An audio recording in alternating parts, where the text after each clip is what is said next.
Olá pessoal, tudo bem? Nossa aula hoje será sobre função horária da posição do movimento uniforme variado, tá? Vamos colocar o título aqui, então é função horária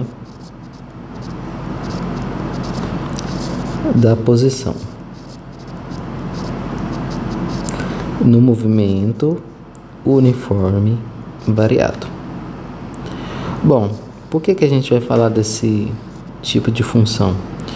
Se vocês recordarem, a gente falou em aulas passadas da função horária do movimento uniforme, ou seja, é um movimento em que a velocidade é constante, tá?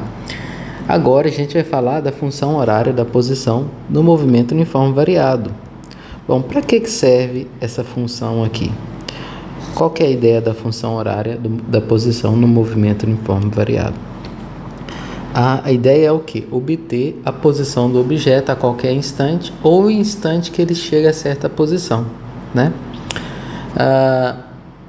E agora, né, diferentemente da função horária do movimento uniforme, agora a gente tem um termo de aceleração, né? Tá, vamos colocar aqui a nossa ideia da função horária da posição. É para quê? É determinar a posição do objeto em movimento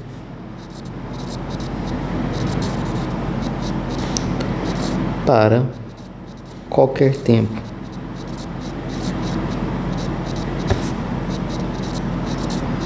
ou também determinar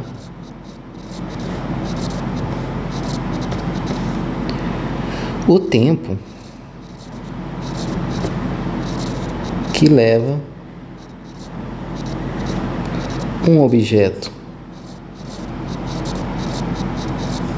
em movimento chegar a uma posição. Bom, então a gente já sabe a ideia da função horária, né? Agora a gente vai fazer o seguinte: como que a gente vai deduzir essa função horária, né? A gente sabe que a função horária ela vem de algum lugar, certo? Então aqui a gente vai deduzir. Como que a gente vai deduzir essa equação, né? A função é a equação. A gente vai deduzir do gráfico da velocidade, tá? Então, se eu fizer um gráfico da velocidade,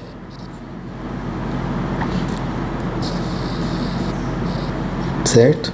Vou fazer um gráfico da velocidade e eu vou colocar a linha aqui, uma linha reta, certo?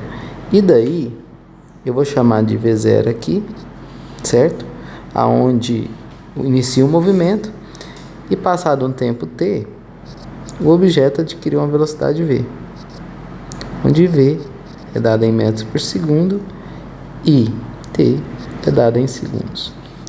Como vocês podem notar, a velocidade está variando, por isso que é um movimento uniforme variado, né? Então, conforme o tempo passa, a velocidade varia, né? E vocês notaram nas últimas aulas que se eu calcular a área embaixo da linha do gráfico da velocidade, se eu calcular essa área aqui, eu vou obter o que? O ΔS, que é a variação do espaço, né? Então, se eu calcular essa área aqui, ó, a área é igual ao ΔS. E o que é o ΔS? É a variação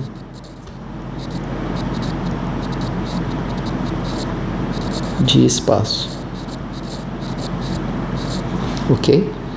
Bom, com esta ideia, a gente vê aqui, né? Consegue ver aqui que isso aqui, ó, é uma figura de um trapézio, né? Onde aqui, ó, é a base maior, aqui é a base menor e aqui é a altura. É um trapézio virado, não é? Então a gente vai calcular a área do trapézio. Como? Usando a fórmula, né, do cálculo da área do trapézio. A gente sabe que a área do trapézio, que agora eu já vou chamar de ΔS, porque eu sei que a área é numericamente igual à variação de espaço, né? A gente sabe aqui que A base maior é esse tamanho, que é o tamanho da velocidade. E a base menor é esse tamanho, que é o tamanho de V0, né? Então, como que calcula a área do trapézio? É a base maior mais a base menor vezes a altura dividido por 2. Nisso, nós temos que a base maior, como eu disse, era a velocidade. A base menor é a velocidade inicial.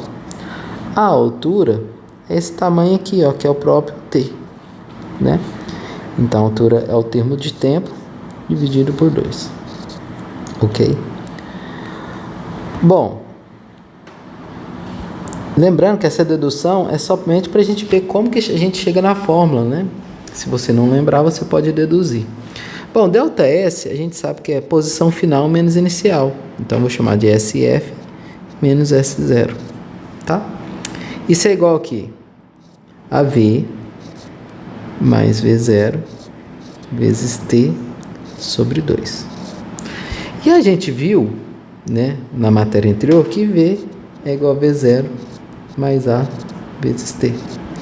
Ou seja, esse V aqui, ó, ele depende do tempo, né? Então, a gente vai tirar termos que são dependentes do tempo. Por exemplo, V é dependente do tempo, né? Então, a gente vai reescrever ele, né, com parâmetros. Qual parâmetro? Usando a fórmula da velocidade, né, da função horária da velocidade. Fazendo isso, né, jogando no lugar do V0 mais AT, nós vamos ter o seguinte. Nós vamos ter que S final menos S inicial é igual a V0 mais A vezes T, certo? Que é o V, né? Mais V0, isso tudo multiplicado por T, dividido por 2, tá? Bom, esse V0 eu posso somar com esse V0 aqui, né?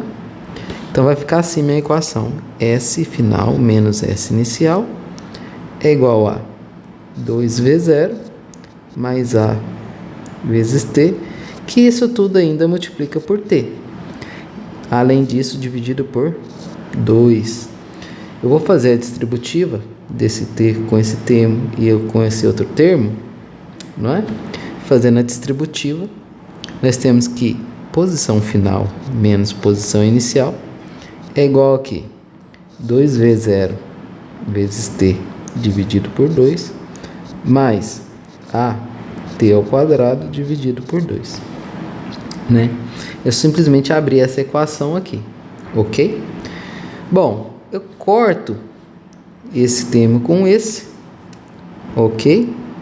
E como vai ficar a nossa equação? Vai ficar assim, S final menos S inicial é igual a V0 vezes T mais A T ao quadrado sobre 2.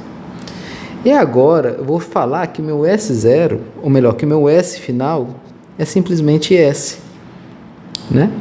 E como que vai ficar a minha equação, então? Vai ficar assim, ó, S menos S0 é igual a V0 T mais A T ao quadrado sobre 2. Vou passar esse zero para cá. E daí a gente vai ter nossa equação final da posição, que S é igual a S0 mais V0 vezes T mais A T ao quadrado sobre 2.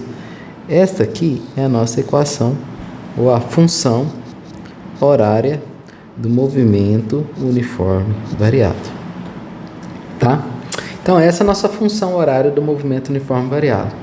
Vamos fazer algumas análises aqui dessa função. Ó, eu tenho S0, V0 e A são parâmetros fixos. Então, para eu montar essa equação, eu preciso desses parâmetros. Então, a gente vai escrever isso, que S0, que é a posição inicial,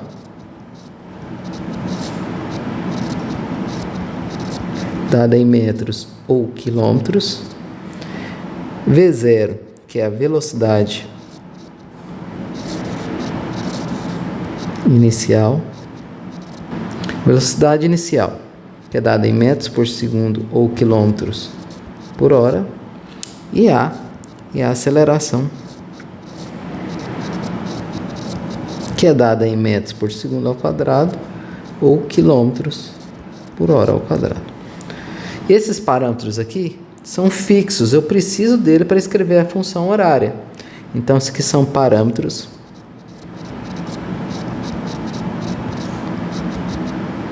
fixos. Sem eles eu não consigo escrever a função horária, né? E o que é o termo que não são fixos?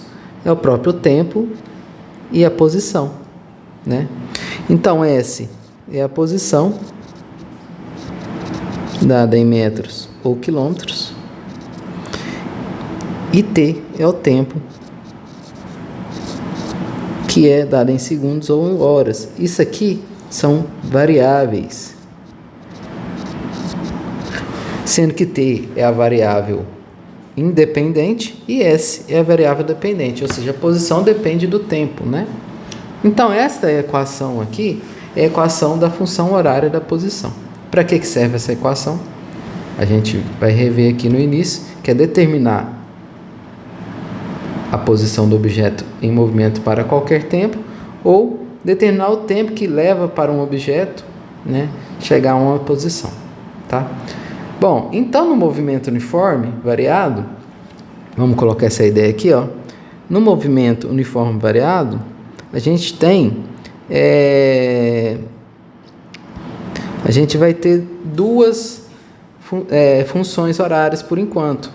Então, no movimento uniforme variado, eu vou ter duas funções. Eu vou ter da velocidade, que é V igual a V0 mais A vezes T, e também da posição, que é S igual a S0 mais V0 vezes T mais A T ao quadrado sobre 2, né? Então, essas funções são fundamentais para caracterizar o movimento, porque quando eu falo que o objeto está em movimento uniforme variado, eu posso determinar a velocidade dele a qualquer tempo e a posição dele a qualquer tempo. Determinando essas duas grandezas físicas, eu caracterizei o movimento do objeto, tá certo? Vamos fazer um exemplo de como que essa função ela é trabalhada, tá? Vamos pegar um exemplo aqui. Considerem uma pedra caindo de um edifício.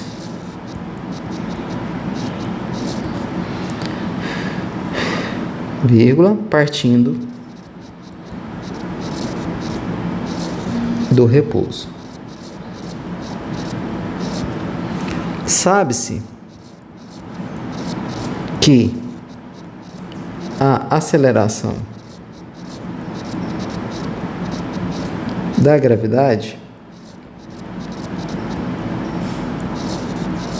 lembrando que a gravidade é uma aceleração, né? É 10 metros por segundo ao quadrado. Certo? Sabe-se também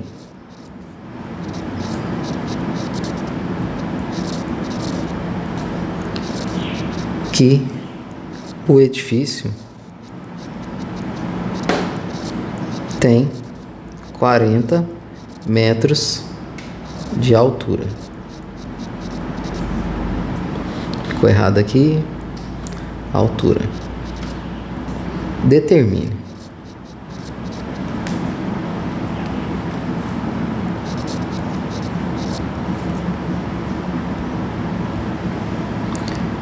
Letra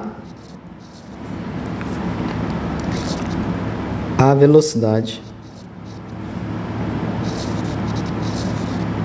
Ou melhor, deixa eu...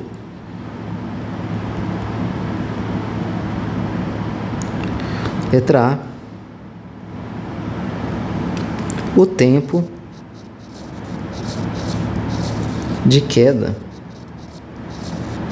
da pedra.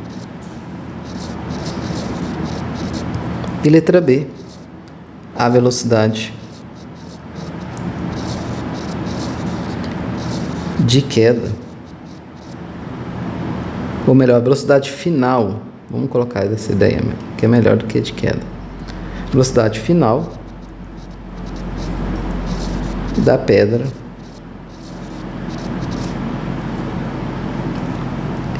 em quilômetros por hora. Bom, vamos recapitular o exercício. Considera uma pedra caindo de um edifício partindo do repouso. Sabe-se que essa aceleração da gravidade é 10 metros por segundo ao quadrado. Sabe-se também que o edifício tem 40 metros de altura. Determine o tempo de queda da pedra e letra B, a velocidade. Bom, como a gente havia dito, o sistema de referência ele é importante para resolver nosso problema. E nós sabemos que o movimento é na direção vertical, né? Só que eu posso falar que é um sentido para cima ou para baixo. Eu posso desenhar o meu sistema de referência da forma que eu quero, né?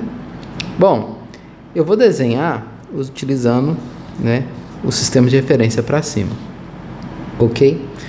Se eu desenho para cima, o que eu vou ter? Aqui embaixo é a posição 0, né? E aqui, de onde que cai a pedra, é a posição 40 metros, onde essa é dada em metros, certo? Quando a pedra vai cair, ela está aqui nessa posição, certo? E eu sei que existe uma gravidade para baixo. E a velocidade inicial da minha pedra, ela é igual a 0. Por que é igual a 0? Olha só, ele parte do repouso, tá? Mas com o tempo passando, né, minha velocidade, o objeto vai adquirindo uma velocidade para baixo também. Mas inicialmente ele está em repouso, tá? Bom, agora a gente tem que montar a equação da posição e montar a equação da velocidade, né? Vamos fazer isso. Qual que é a posição inicial da minha pedra? Olha aqui, ó. A posição inicial é 40 metros. Então, a gente vai escrever que a posição S0 é igual a 40 metros. O que eu estou fazendo? Eu estou pegando os parâmetros fixos, né? Tem que ter todos esses parâmetros para escrever na minha equação. Outra coisa, qual que é a minha velocidade inicial? É igual a 0, né? Sai do repouso, né? Uma observação, se ele fosse lançado para baixo, a velocidade também seria negativa, tá? Então, tudo depende do meu sistema de referência. Olha só, se ele é lançado para baixo, seria negativa. Se a pedra é lançada para cima, a velocidade é positiva. Por quê? Obedece ao meu sistema de referência, tá? Mas aqui, como o objeto saiu do repouso, a velocidade inicial dele é 0. E a gravidade, que é o outro parâmetro fixo. Gravidade é 10 metros por segundo ao quadrado. Bom, tendo os três parâmetros, eu monto as duas funções horárias que eu preciso do meu problema, da velocidade e da posição. A função horária da posição é igual a S, é igual a S0 mais V0 vezes T, mais a T ao quadrado sobre 2. Substituindo, nós vamos ter que nossa função S é igual a quê? 40 mais 0 vezes T, menos 10 vezes T ao quadrado sobre 2. Por que é menos? Olha só, pessoal. Meu sistema de referência, certo? Para cima e minha gravidade para baixo.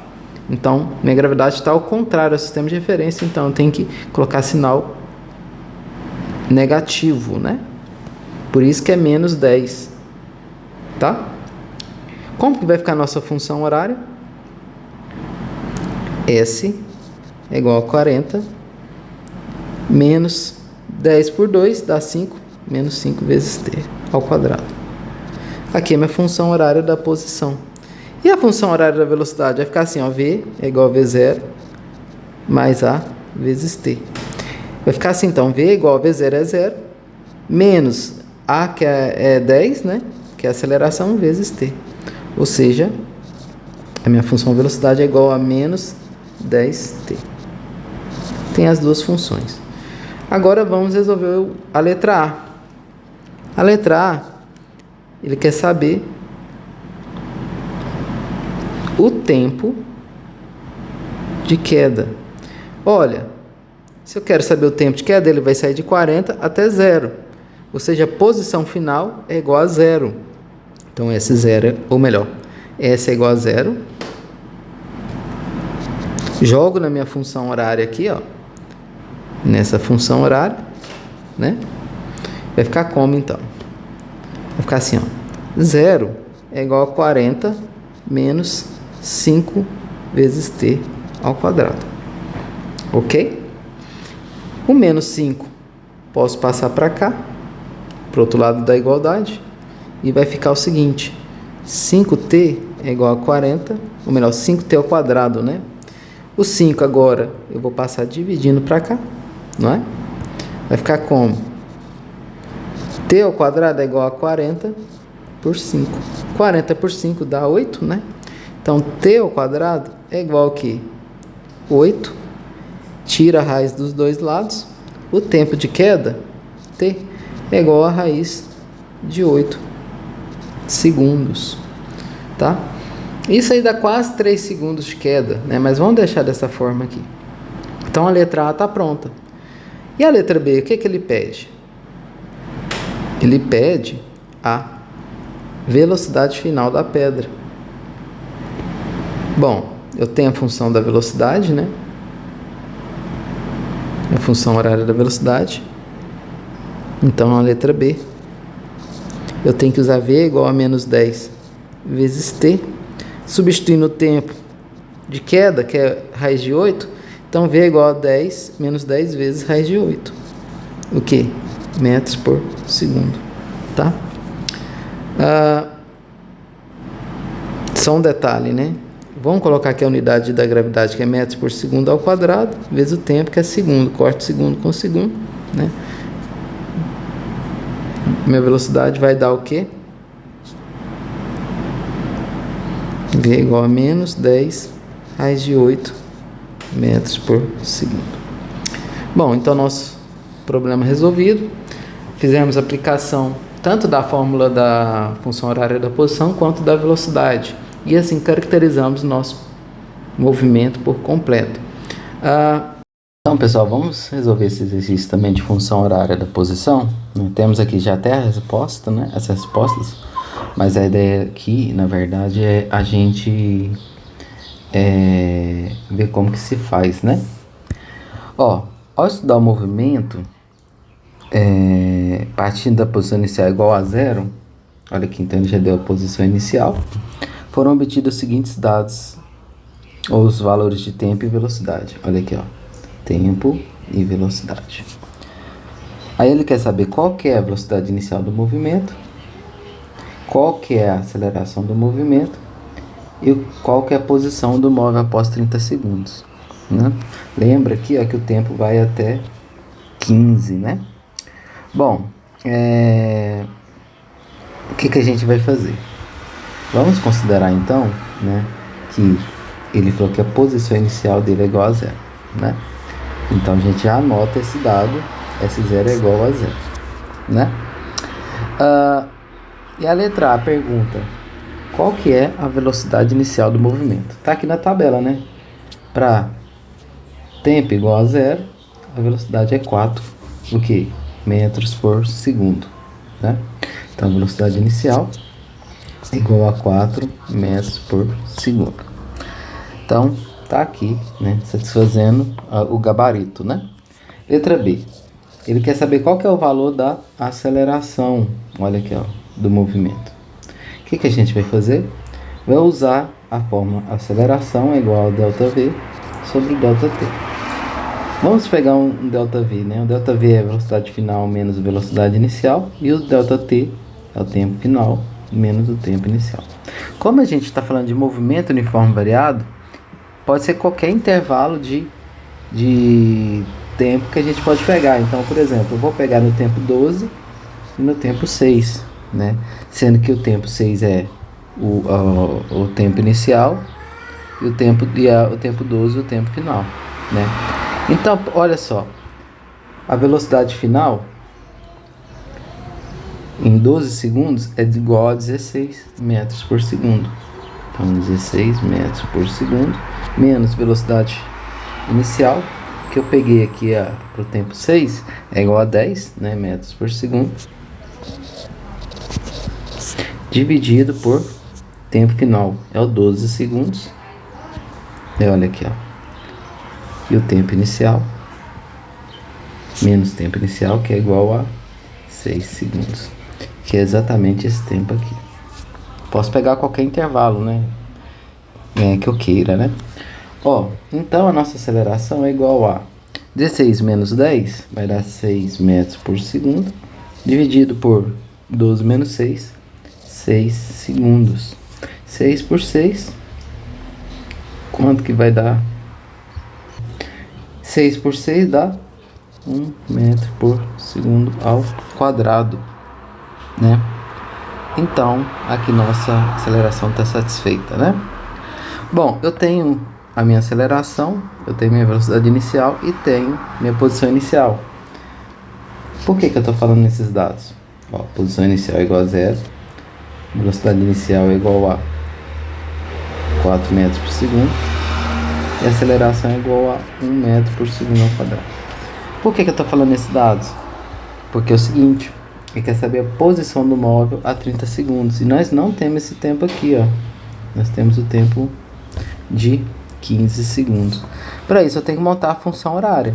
E para montar a função horária eu preciso exatamente dos parâmetros fixos, que são posição inicial, velocidade inicial e aceleração. Tá? Ao fazer isso, né, vamos montar nossa função horária, sabendo que a fórmula geral é igual a S, é igual a S0, mais V0 vezes T, mais AT ao quadrado sobre 2, né? Então, no lugar do S0, eu vou pôr o valor da posição inicial, que é 0, mais a velocidade inicial, que é igual a 4, vezes T, mais a que é a aceleração, que é 1, né? Vezes T ao quadrado sobre 2. Ou seja, nossa função horária vai ficar igual a S, igual a 4T, mais meio de T ao quadrado. Eu quero saber para T igual a 30 segundos, que é o que o exercício pede. Olha aqui, ó, 30 segundos, né? Ou seja, S vai ser igual aqui 4 vezes 30, que é o tempo que eu quero saber, mais meio vezes 30 ao quadrado, né? 4 vezes 30 vai dar 120. Vamos colocar essa continha, né? Travou aqui. S é igual a 120, mais meio, 30 ao quadrado dá 900, né? 900 por 2 dá 450, né? Então S é igual a 120 mais 450. 120 mais 450, S é igual aqui a 0,75. Ou seja, ele vai estar na posição 570 metros. Vamos dar uma olhada aqui. Resposta aqui do gabarito, 570, tá?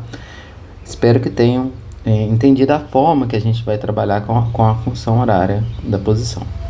Até mais, pessoal.